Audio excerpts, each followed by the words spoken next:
Hello दोस्तों, मैं सबल कुमार यादव। मैं आज आप लोगों को ASP1 का क्लास कराऊंगा। इसमें मैं सबसे महत्वपूर्ण प्रश्नों को सोल्व करने का प्रयास करूंगा।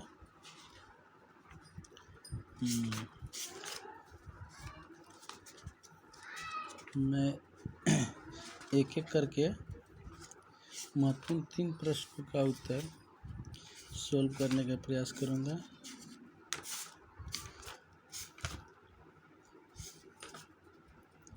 इसमें मैं सरकारी विभाग के सचिव के बारे में चर्चा करना चाहूँगा।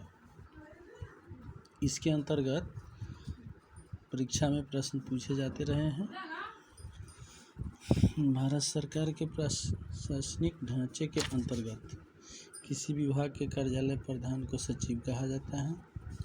भारत सरकार के किसी भी मंत्रालय के सरकारी नौकरी में उसकी पदस्थिति सर्वोच्च होती है, यानी कि संघ यानी कि व्यापारिक संघ, श्रमिक संघ, सांस्कृतिक संस्थाएं, धार्मिक संस्थाएं, खेलकूद क्लब आदि संस्थाओं से बिल्कुल अलग सरकारी सचिव की स्थिति सर्वोच्च होती है। जहां व्यापारिक संघ और श्रमिक संघ में इनकी स्थिति एक सलाहकार के तौर पर होती है।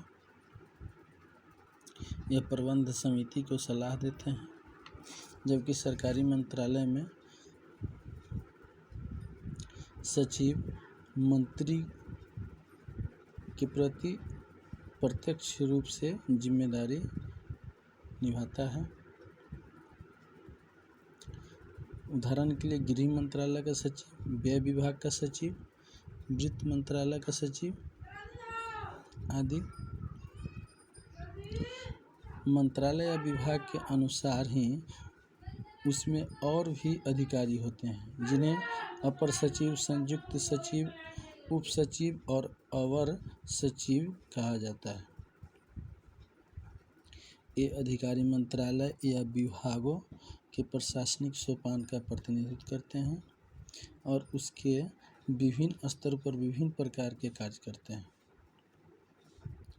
केंद्र सरकार या राज्य सरकारों के संगठन में सचिव प्रायः IAS कैडर का वरिष्ठ अधिकारी होता है,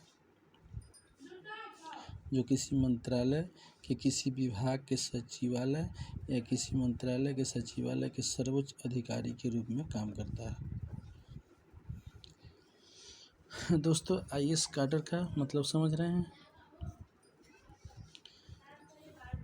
IAS कैडर के लिए UPSC,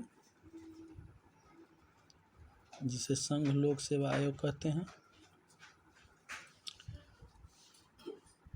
इस पद के लिए वही संस्था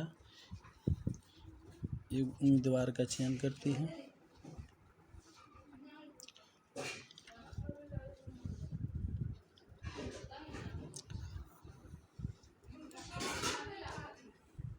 सरकारी मंत्रालय में या किसी विभाग के सचिवालय या किसी मंत्रालय के सचिवालय में अधिकारी के रूप में यह सर्वोच्च पद पर आसीन होते हैं। संसद में मंत्री से सदस्यों द्वारा पूछे जाने वाले सवालों के जवाब भी तैयार करने का कार्य सरकारी सचिव का ही होता है, जो उस विभाग से संबंधित हो।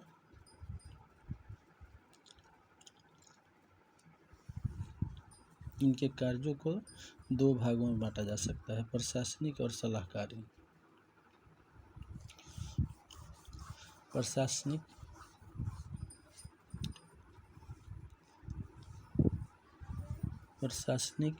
और अधिशासी कार्य। अधीनस्थ कर्मचारियों की सहायता से किसी विभाग के दिन प्रतिदिन के प्रशासन पर समग्र नियंत्रण करना, कर्मचारियों के मार्गदर्शन के लिए निर्देशों, आदेशों और परिपत्रों को जारी करना,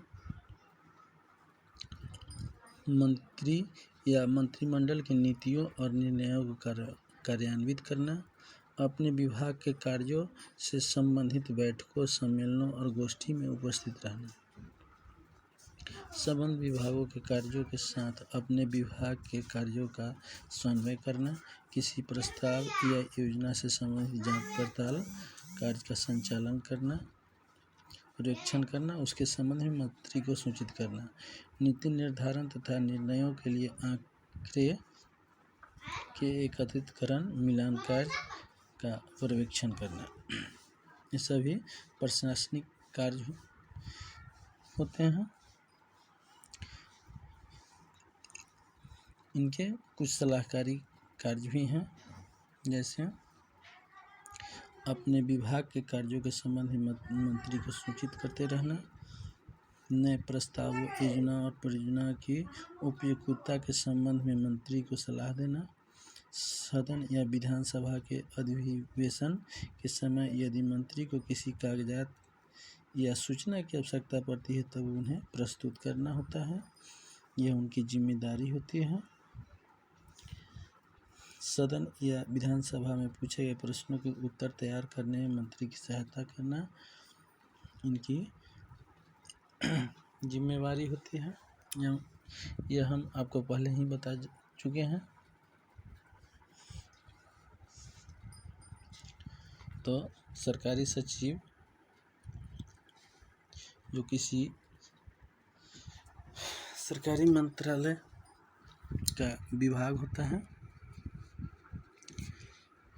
मंत्रालय में एक मुख्य सचिव भी होते हैं, उनका कार्य इनसे भी ऊपर होता है।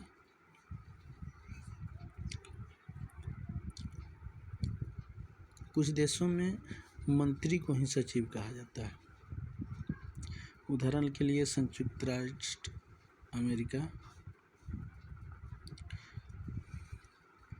वहाँ मंत्रिमंडल में राजनीतिक कार्यपालकों को secretary of state, secretary of treasury आदि कहा जाता है।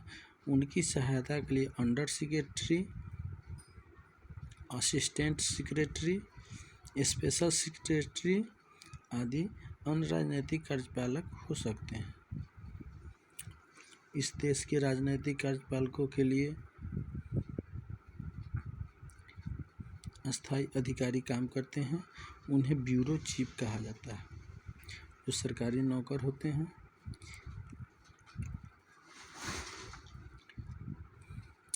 ब्रिटेन की स्थिति इससे भिन्न है। यहाँ मंत्रियों को सेक्रेटरी ऑफ स्टेट कहा जाता है।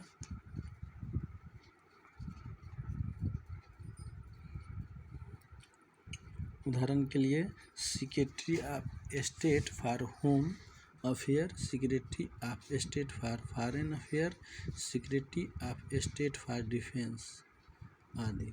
ये सभी ब्रिटिश मंत्रालय के सदस्य होते हैं, जिनका अध्यक्ष प्रधानमंत्री होता है।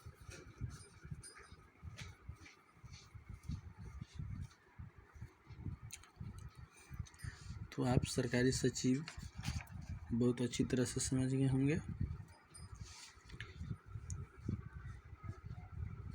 हमारे देश भारत में